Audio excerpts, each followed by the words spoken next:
त्यांच्या या आंदोलनावर प्रत्येकजण आपली राजकीय पोळी भाजण्याचा प्रयत्न त्या ठिकाणी करताना दिसतोय. खरं म्हणजे काल राहुल गांधी विरोधी पक्षनेते हे विद्यार्थ्यांचं आंदोलन जंतर मंतरला आहे. मग जंतर मंतरला न जाता प्रधानमंत्री निवासस्थान यांच्या ठिकाणी जाऊन आंदोलन करतात, हे तर फार बेजबाबदारपणाचं लक्षण आहे. कारण प्रधानमंत्री आवास हा अतिशय हाय सिक्युरिटी झोन आहे आणि आपल्याला माहीत आहे की यापूर्वी आपल्या देशाने 2 प्रधानमंत्री गमावलेले आहेत. आणि माझ्या माहितीनुसार 1984ला स्वर्गीय इंदिरा गांधी प्रधानमंत्री होत्या, त्यावेळेस त्यांची हत्या झाली आणि त्यानंतर हा SPG कायदा केला आणि त्यामुळे प्रधानमंत्री निवासस्थान हे किती सेन्सिटिव्ह आहे, त्यामुळे त्यांनी खऱ्या अर्थाने अतिशय सिरियस सिक्युरिटी ब्रीच केलेला आहे विरोधी पक्षनेते राहुल गांधी यांनी. कारण त्यांचा काय मनामध्ये होतं माहीत नाही, पण ते सगळ्यांना आवाहन करत होते, इकडे या, इकडे या, इकडे या. आणि त्या ठिकाणी ठीक आहे, त्यांचा स्वतःवर कंट्रोल आहे, त्यांच्या खासदारांवर असू शकतो, परंतु मॉब सायकोलॉजी आहे त्याच्यामध्ये कोणाचं कंट्रोल राहणार.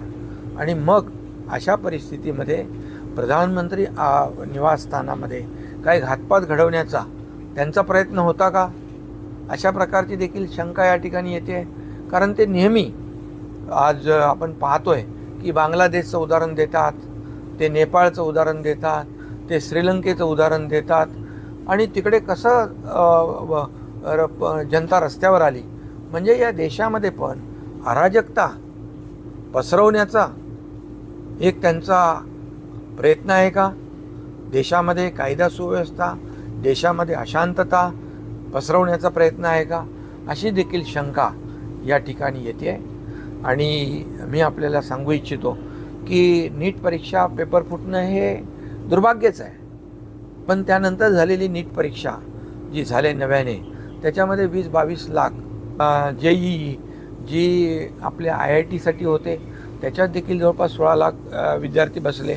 तिसरी एक CUET common university entrance test जी आहे ती देखील परीक्षा या ठिकाणी झाली, त्याला जवळपास 15-16 लाख विद्यार्थी बसले. म्हणजे जवळपास 40 ते 50 लाख विद्यार्थी या ठिकाणी वेगवेगळ्या परीक्षांमध्ये बसतात. त्यांचं काउन्सिलिंग देखील सुरू झालं, सगळं झालं आहे. आणि ही दुसरी नीट परीक्षा झाली, त्यामध्ये स्वतः केंद्र सरकारने, प्रधानमंत्री मोदीजींनी त्याच्यामध्ये हस्तक्षेप करून देशाचं संरक्षण विभाग जो आहे त्याला त्याच्यामध्ये इन्व्हॉल्व करून हवाई दलाची देखील या ठिकाणी मदत घेतली गेली. एवढं काटेकोरपणे या ठिकाणी ती नीटची परीक्षा झाली. तर यासाठी माझं एवढंच म्हणणं आहे की आज या विद्यार्थ्यांच्या आंदोलनाचा एक आधार घेऊन अनेक राजकीय पक्ष स्वतःच्या राजकीय पक्षाची पोळी भाजायचं, राजकीय पोळी भाजायचं प्रयत्न करतात. या विद्यार्थ्यांच्या खांद्यावर बंदूक ठेवून चालवण्याचं काम करतात, हे दुर्दैवी आहे. आणि म्हणून विद्यार्थ्यांचे बरोबर देशाचे प्रधानमंत्री देखील त्यांनी जी NDAची बैठक घेतली त्यामध्ये संवेदना व्यक्त केल्या आणि हे विद्यार्थ्यांच्या बरोबर कुठल्याही परिस्थितीमध्ये अन्याय होता कामा नये, त्यांना न्याय मिळाला पाहिजे, ही भूमिका प्रधानमंत्री महोदयांनी देखील त्या बैठकीमध्ये मांडलेली आहे. आणि मला विश्वास आहे की यामध्ये जे जे कोणी दोषी असतील, जे जे जबाबदार असतील, त्यांच्यावर प्रधानमंत्री मोदीजी एकालाही सोडणार नाही, त्या सगळ्यांवर कारवाई करतील असा विश्वास या ठिकाणी मला वाटतो. कारण विद्यार्थ्यांचं भवितव्य घडवण्याचं काम या ठिकाणी गेल्या 10-12 वर्षामध्ये मोदीजींनी केलं. त्यामध्ये मी आपल्याला आठवण करेन की all India institute of medical science AIIMS, त्याचबरोबर IIT, IIM अशा प्रकारचे मोठ्या संस्था ज्या मोदीजींनी सुरू केल्या, याच्या मागचं स्टार्टअपचा आता हब आपला देश झालेला आहे. आणि तरुणांना रोजगार मिळाला पाहिजे, त्यांना चांगलं शिक्षण मिळालं पाहिजे, यासाठी त्यांचा प्रयत्न आहे. आणि म्हणून मला एक विश्वास आहे की जे काय आता राजकीय जे सुरू आहे तिकडे, आणखी काही लोक गेले त्या व्यासपीठावर आणि त्यांनी तर म्हणजे नीट परीक्षा राहिली बाजूला, विद्यार्थ्यांचं आंदोलन राहिलं बाजूला. ते तर म्हणाले आता आग लागलेली आहे, आता आग विझू देऊ नका. आणि 2029च्या निवडणुका, सरकार बदलण्याची भाषा, सरकार पलटवण्याची भाषा त्या ठिकाणी करू लागले.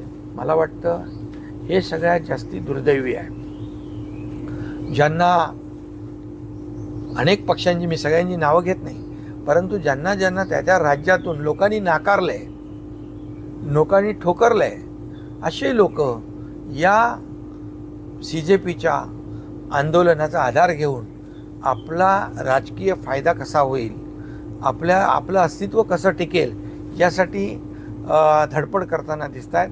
हा एक केविलवाना प्रयत्न आहे.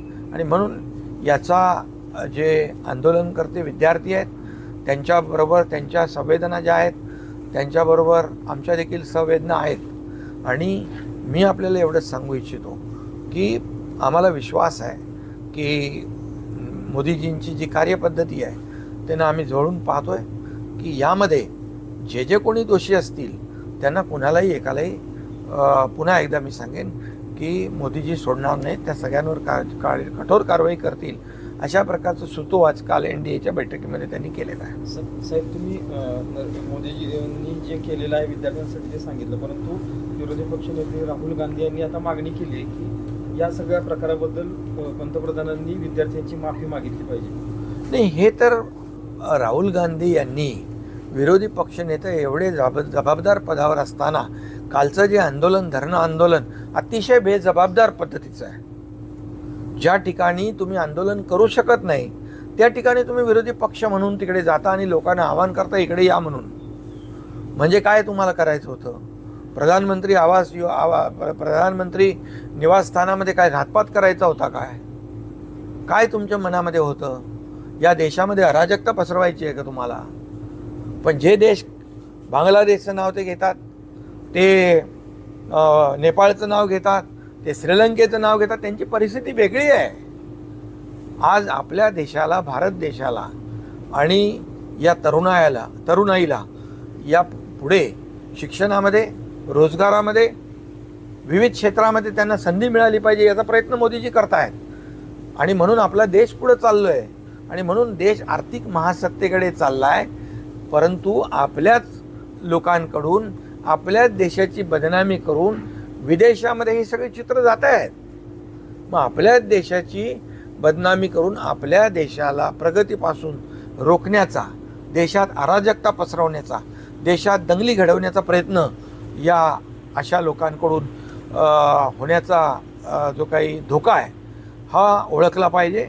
आणि माझं विद्यार्थी मित्रांना देखील आव्हान आहे की आपण चर्चेतून, संवादातून अनेक प्रश्न सुटू शकतात. आणि त्यामुळे आता आपण ओळखलं पाहिजे की या तुमच्या आंदोलनाचा फायदा जे काही राजकीय पक्ष घेऊ इच्छित आहेत त्यापासून आपण सावध राहिलं पाहिजे. आपलं आंदोलन जे आहे योग्य मुद्द्यावरच गेलं पाहिजे. आणि म्हणून चर्चेतून हे प्रश्न सुटू शकतात.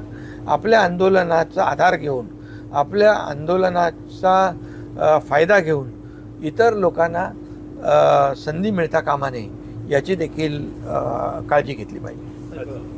केंद्रीय मंत्र्यांचा राजीनामा, म्हणजे शिक्षण मंत्र्यांचा राजीनामाबाबत पण वारंवार या आंदोलनामध्ये बोललं जाते. नाही, या बाबतीमध्ये मी मगाशी सांगितलं की कालच्या बैठकीमध्ये NDAच्या देशाचे प्रधानमंत्री नरेंद्र मोदीजी यांनी यामध्ये गांभीर्याने ही बाब घेतलेली आहे. आणि मला वाटतं की ते या विद्यार्थ्यांवर अन्याय होणार नाही. योग्य वेळी योग्य निर्णय ते नक्की घेतील. उद्धव ठाकरेंनी दिल्लीमध्ये जाऊन विद्यार्थ्यांना त्या आंदोलनाला पाठिंबा दिलाय. त्यांनी सरकारवर टीका देखील केली. त्यांना दुसरं काय येतं? अरे मुख्यमंत्री असताना 2दा मंत्रालयात जाणारे मुख्यमंत्री आता दिल्लीला जाऊन, चांगली गोष्ट आहे, पाठिंबा दिलाच पाहिजे. परंतु तुम्ही तिथे जाऊन प्रोवोक करताय लोकांना, विद्यार्थ्यांना भडकवताय, त्यांची माती भडकवण्याचं काम करताय. तुम्हाला तर जनतेने नाकारलं आहे, पण तिथं जाऊन सांगताय आपल्याला नीट परीक्षेचं नाही, आपल्याला फक्त राजीनामा नाही, आपल्याला सरकारच बदलून टाकायचं आहे, सरकारच उलथवून टाकायचं आहे. 2029ची तयारी तिथली त्या व्यासपीठावर जाऊन ते सुतोवाच करतात. यापेक्षा दुर्भाग्य दुसरं काय असू शकतं? साहेब, पण आंदोलनाला जवळजवळ 25 दिवस झाले. 25 दिवसामध्ये खरं तर त्यांच्याशी संवाद होऊ शकलेला नाहीये विद्यार्थ्यांशी. खरं तर तो संवाद झाला असता तर हे आंदोलन एवढ्या पुढेपर्यंत गेलं नसतं. यामध्ये आपण पाहिलं की जितेंद्र सिंग मंत्री हे स्वतः तिकडे गेले. त्याचबरोबर आपल्या CJPचे 2 शिष्टमंडळातले विद्यार्थी नड्डाजींशी चर्चा केली. त्याचबरोबर जितेंद्र सिंग यांनी सांगितलं देखील की संपूर्ण नीटबद्दल तुम्हाला सभागृहात चर्चा पाहिजे, त्या सगळ्या घटनांबद्दल सभागृहामध्ये चर्चा पाहिजे. ती सरकार चर्चा करायला तयार आहे, परंतु विरोधी पक्षाला सभागृहात चर्चा करायची नाही आहे. त्यांना फक्त याचा राजकीय फायदा उठवायचा आहे आणि देशामध्ये अशांतता आणि अराजकता पसरवण्यासाठी प्रयत्न करायचे आहेत.